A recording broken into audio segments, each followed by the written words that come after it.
परमेश्वर की शक्ति और उसके सामर्थ्य को हम उत्पत्ति के 1 और 2 अध्याय में अनुभव कर सकते हैं, उसका आभास प्राप्त कर सकते हैं। परमेश्वर ने आदि में इस पूरी संसार, इस पूरी सृष्टि तथा जो कुछ इसमें है अपने वचनों के द्वारा रचा था, और यह जो प्रक्रिया है उन्होंने 6 दिनों में समाप्त की थी। और ये जो 6 दिन है वे हमारे दिन नहीं, वह परमेश्वर के दिन है। हमारे हज़ारों करोड़ों सालों के बराबर उसका एक दिन होता है। और ऐसे ही करके उन्होंने 6 दिनों में इस पूरी सृष्टि की रचना समाप्त की और 7वें दिन जो है विश्राम किया। हम 1 अध्याय में इसका वर्णन पाते हैं कि परमेश्वर ने आदि में जो है वो किसी भी कार्य को करने से पहले उन्होंने सबसे पहले उजाले को प्रकट होने को कहा, अर्थात निश्चय ही वहाँ पर अंधियारा था। और हमारा परमेश्वर तो स्वयं उजाला है और वो अंधियारे से तथा अंधियारे में जीने वाले लोगों से नफरत करता है। जो भी पाप में जीता है, पाप करता है, उन लोगों से घृणा करता है। लेकिन अगर कोई व्यक्ति पाप से मन फिराकर उसकी ओर आता है, उसकी ओर बढ़ना चाहता है, तो वह उसको अपना लेता है, अपनी हृदय से लगाता है, उसको वह सब चीज़ें देता है जो उसके लिए ठहराई जाती है और आशीषों से उसका जीवन को भर देता है। परमेश्वर ने उजाले को प्रकट किया और फिर उजाले को अंधियारे से अलग किया। तत्पश्चात उजाले को दिन कहा और फिर रात कहा। उसके बाद दूसरे दिन में जो है उन्होंने आकाश की सृष्टि की, जल को 2 भाग किया और एक अंतर बनाकर उसी अंतर को आकाश कह दिया। और उसके बाद उन्होंने जल अर्थात समुद्र और पृथ्वी की रचना की। आप लोगों ने समुद्र को देखा होगा, उसकी एक निश्चित सीमा है, उसकी सीमा परमेश्वर ने पहले ही तय की दी थी और समुद्र भी उसकी आज्ञा को मानता है। अपनी सीमा से वो कभी बाहर नहीं जाता।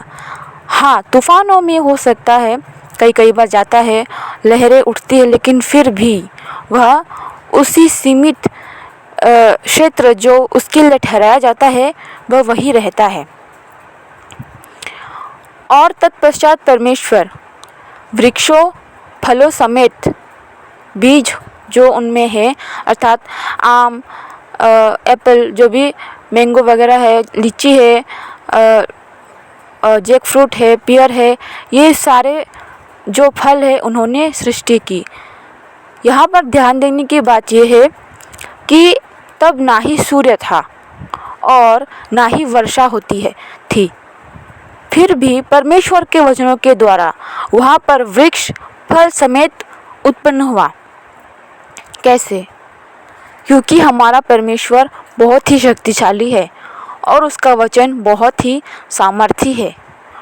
जो भी उस पर विश्वास करेगा और उस पर विश्वास करके जो भी उससे मांगेगा वह अवश्य ही पाएगा। भले ही वो कितना ही कठिन कार्य क्यों ना हो, वह संभव होगा।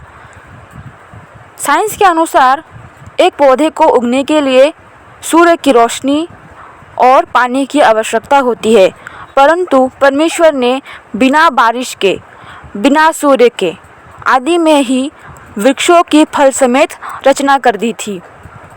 यहाँ से उसकी शक्ति और उसकी सामर्थ्य का हम अनुभव कर सकते हैं। इसलिए हमें ये चिंता करने की आवश्यकता नहीं है कि हम किस बीमारी से जूझ रहे हैं, किस अवस्था में हम रह रहे हैं। वे हमारे अवस्था को परिवर्तित करने की सामर्थ्य रखता है, हमारे हर बीमारी को दूर करने की सामर्थ्य रखता है। डॉक्टर भले ही कह दे आपके लिए कुछ नहीं हो सकता, आप बीमार हो, आपको ये बीमारी हो चुकी है, इसका कोई इलाज नहीं है, फिर भी अगर आप मन में विश्वास करके परमेश्वर के चरणों में जाते हो तो वो बीमारी आपसे दूर हो जाएगी, आप भले चंगे होकर ही रहोगे। और उसके पश्चात परमेश्वर ने सूर्य, चंद्रमा तथा तारागणों की रचना की। और उसके पश्चात उन्होंने पशु, पक्षी, जीव और जल जंतु जो भी है समुद्र में रहते हैं उन्होंने रचा। और उसके पश्चात परमेश्वर ने मनुष्य को रचा उसके स्वरूप में, उसके समानता में। उसने अपने जीवन का श्वास मनुष्य में फूंका, मनुष्य को सोचने समझने की शक्ति दी, बुद्धि दी। तब तो मनुष्य अच्छा था, परमेश्वर के जैसा था, अर्थात परमेश्वर में जो भलाइयाँ थी वो मनुष्य में थी।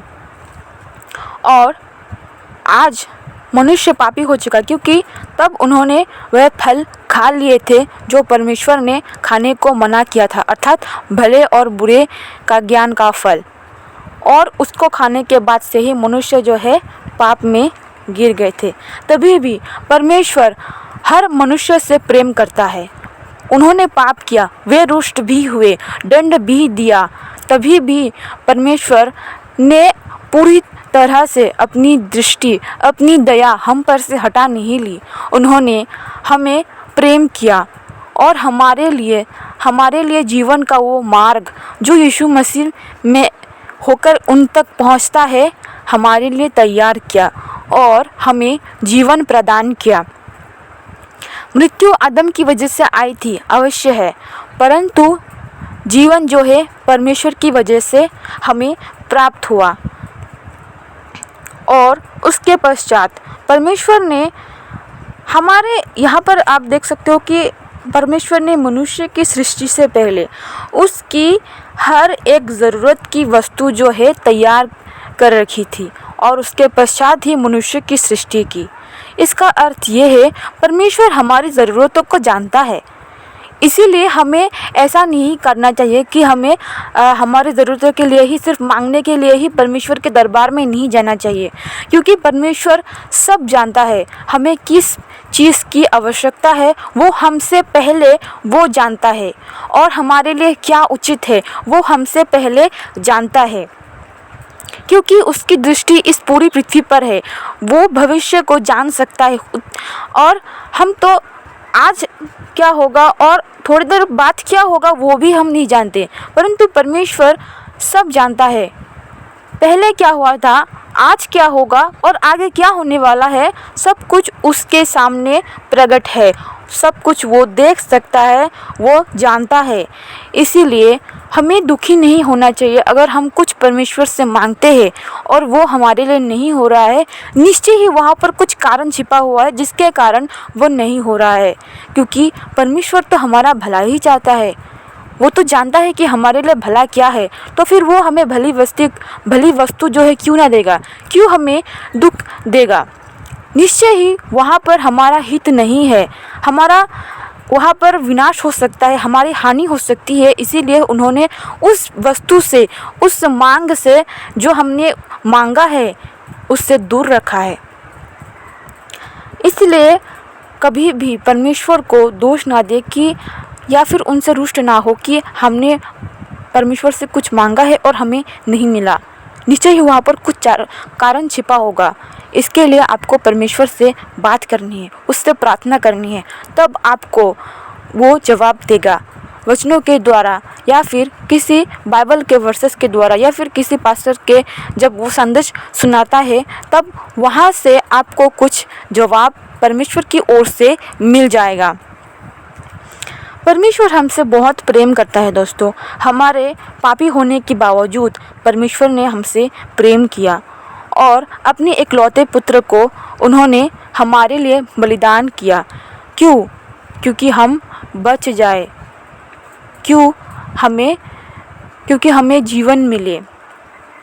उन्होंने देखा, अनुभव किया होगा कि सारे मनुष्य पापी नहीं है, कुछ ऐसे हैं जो बहुत ही धर्मी हैं, अय्यूब की तरह, दानियल की तरह, हनोक की तरह। इसीलिए तो हनोक को उन्होंने मृत्यु का स्वाद भी न चखने दिया। मृत्यु आने से पहले ही जीवित हनोक को उन्होंने आकाश में अपने पास बुला लिया, उन्हें उठा लिया। परमेश्वर ने यह जाना कि कई मनुष्य पृथ्वी पर ऐसे हैं जो नहीं जानते कि वो क्या कर रहे हैं, किस मार्ग पर वो चल रहे हैं, वो उस मार्ग को जानते ही नहीं।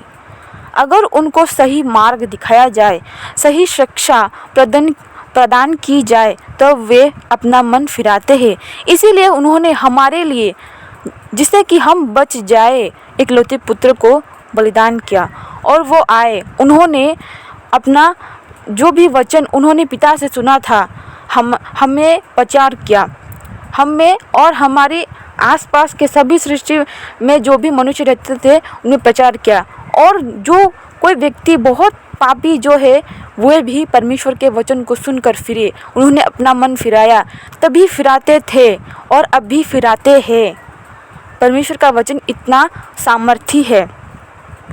इसलिए परमेश्वर का वचन आज आपके लिए ये कहता है कि भले ही आप पापी हो, आप कुछ गलत मार्ग पर चल रहे हो, एक बार आप उसको जांच कर देखिए कि आप जिस राह पर चल रहे हो क्या वो उचित है, क्या आप जो प्रतिदिन करते हो क्या वो उचित है। वो आपको कहता है कि अपने मार्ग को परखो और फिर सही मार्ग को चुनो। परमेश्वर ने आपको चुनने की शक्ति दी है, इसीलिए वो चाहता है कि आप चुने उसको, उसके मार्ग को, उसके वचन को। वो हर दिन आपसे बात करता है, परंतु किसी कारणवश शैतान की शक्तियों के प्रभाव से परमेश्वर की जो आवाज़ है वह आपके कानों तक नहीं पहुंचती है। और अगर पहुंच भी जाती है तो वो उसको समझने की शक्ति आपको प्रदान नहीं करता है, जिससे कि आप समझ नहीं पाते, या फिर आप समझते हो कि नहीं ये मेरा शायद भ्रम होगा, परंतु ऐसा नहीं है। परमेश्वर प्रतिदिन आपसे बात करता है। कई बार आपको सपनों के द्वारा वो बात करेगा, कई बार आपको बाइबल जब आप पढ़ोगे उस वचनों के द्वारा आपको बात करेगा, या फिर कई बार आपको रात में जगा देगा। कुछ दिनों से मेरे साथ भी यही हो रहा है कि मैं रात को 12 बजे से 5 बजे के बीच तक 3-4 बार हमेशा उठती रहती हूँ। पता नहीं क्यों मेरे आंखें खुल जाती है बार बार। तब फिर मैंने परमेश्वर से बात की और ये प्रक्रिया लगातार मेरे साथ हो रही थी जब तक कि मैंने परमेश्वर से बात ना की। मुझे लगा ऐसा क्यों हो रहा है मेरे साथ, और अजीब से स्वप्न भी मुझे आते हैं। तब मैंने परमेश्वर से बात की और उन्होंने मुझे उत्तर दिया। वैसे ही आप भी परमेश्वर से बात कीजिए, और अगर आपको स्वप्न ना भी आए तो भी आप स्वयं ही परमेश्वर से बात करने की कोशिश कीजिए। अपने मार्ग को परखिए तथा सही मार्ग को चुनिए। धन्यवाद।